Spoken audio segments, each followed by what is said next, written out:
This can be a huge bottleneck in most people's businesses without them even realizing that it's a bottleneck. Driven Mofos, welcome back to another episode of The Underestimated Entrepreneur.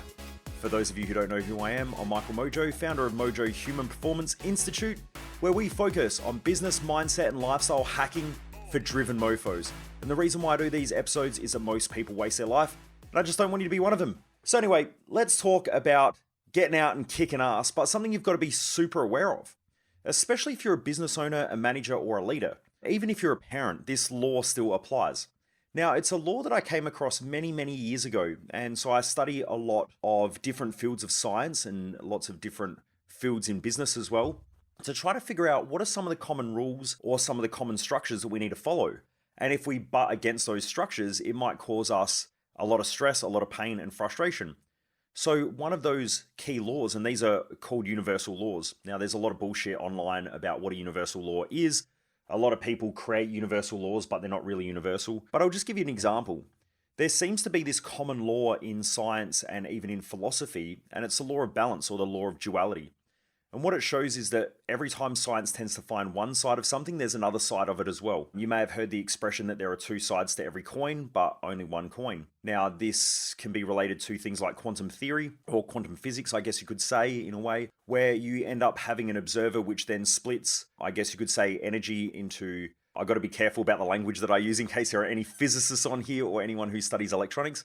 But essentially, that's a particle and an antiparticle, or an electron and a positron.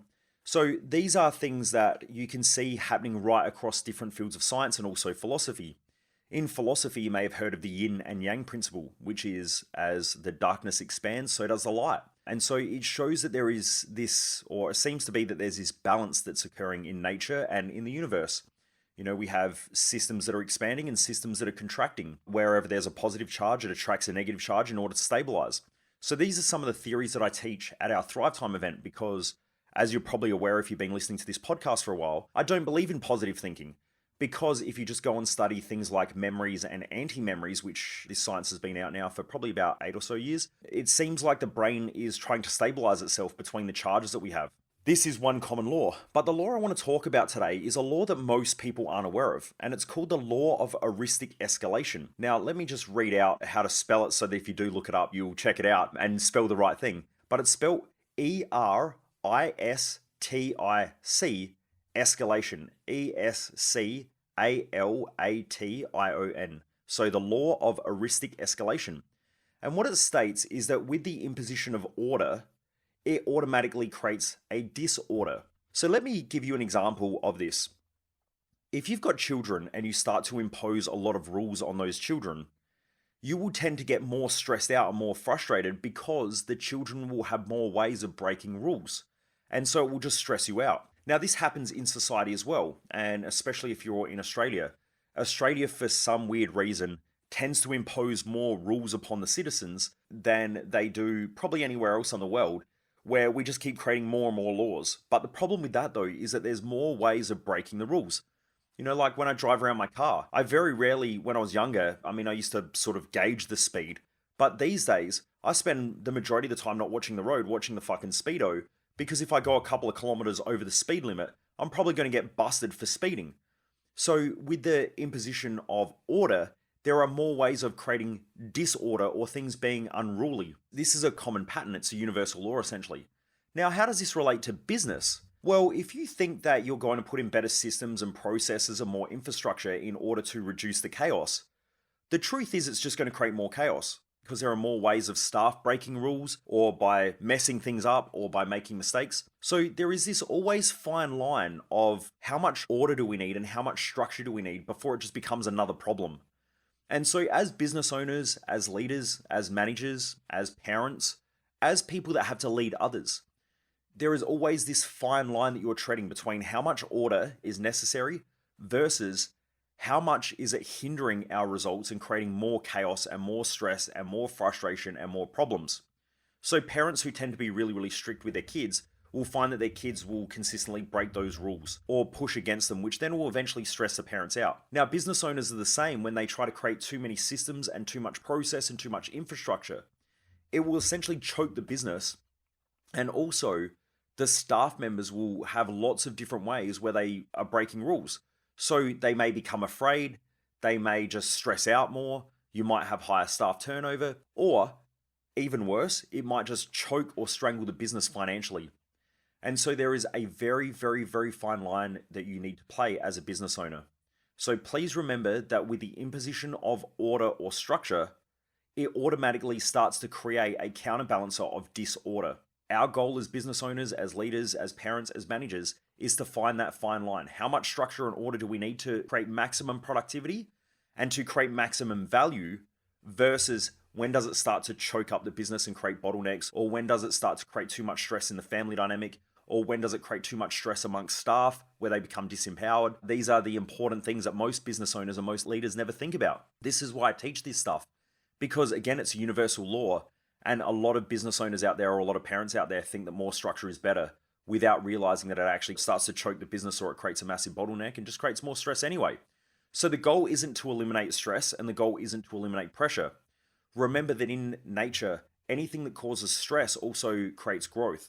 So when trees are stressed, they tap down with deeper roots, or they create a deeper root system to try and make sure that the tree gets enough water and enough nutrients, and also can hold itself up or sustain itself during high winds. Now, if it didn't have that stress and didn't have that pressure, it wouldn't grow. Now, if we didn't go to the gym and lift heavy weights, you wouldn't have muscle. So therefore, we need to lift things in order to create that stress, which then creates growth in the form of muscle. So we want to think about that when we're creating our businesses, that we need to have stress, we need to have pressure because pressure creates expansion, and then we need to just manage that to make sure that we're creating optimal productivity and optimal growth. Too much on one side, so if we don't have enough structure, there's too much chaos.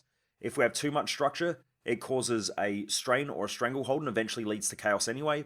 So we just navigate that fine balance point right in the center, and that's good leadership, good management, good structure. And that's really what it comes down to anyway. Anyway, I hope you've enjoyed this episode. If you haven't jumped into our No BS Business Hacks group, make sure you jump in there. It's a free group that we've got on Facebook. I'm adding more and more content in there now. I'm just about to write some more stuff to pop in there. So if you haven't jumped across to check that out, please do so. Also, stay tuned for my brand new program that I'm releasing. It's an online subscription program. It's called Dominate $0 to $1 million, and it's to help you to grow your business to the first $1 million.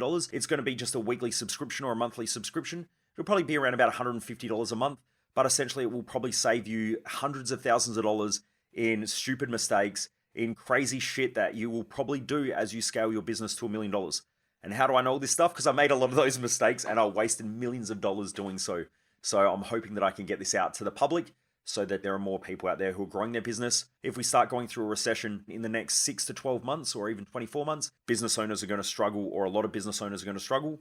I want to make sure that this community is absolutely crushing it and gaining market share and going out there and taking clients off their competitors. And we're really winning the game of business, because that's what it's all about, especially if you've got the skill sets to do so. It's an amazing opportunity. It was Warren Buffett who said, it's not until the tide goes out that you find out who's swimming naked. Now, there are a lot of people out there in their business who are swimming naked. They don't have the skills, they don't have the tools, they don't really know what they're doing, and they've been doing all right because certain industries have been booming. So when everything's going well, most people don't really have to focus on their own mindset, their own psychology, the way that they lead people, but also they don't really think about things like sales, marketing, branding, leadership, management, the infrastructure of the business, their finances, their accounting, their legal, all of that sort of stuff, which I'll be going through in the Dominate program to help business owners get up to scratch with those areas of the business that they really need to master. Because if they don't, they'll be like most businesses and they won't last longer than 4 years. It's about 56% of businesses don't last longer than 4 years. And it's about 90-something% of businesses never go beyond 4 staff. Business is a pretty tough thing. So I want to get this stuff out there to really help our community and make sure that we have one of the most driven communities on the planet, both mentally, emotionally, physically, but also in business as well. So anyway, stay tuned for that. Make sure you jump across to Dominate and also follow us on Facebook, Michael Mojo 00. You can find me on any social media platform. I've just jumped across onto, what's the new platform? Rumble.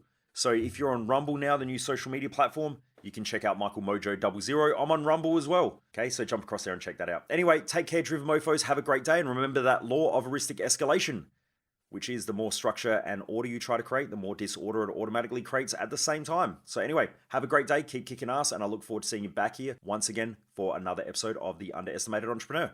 Most people waste their life, and I just don't want you to be one of them.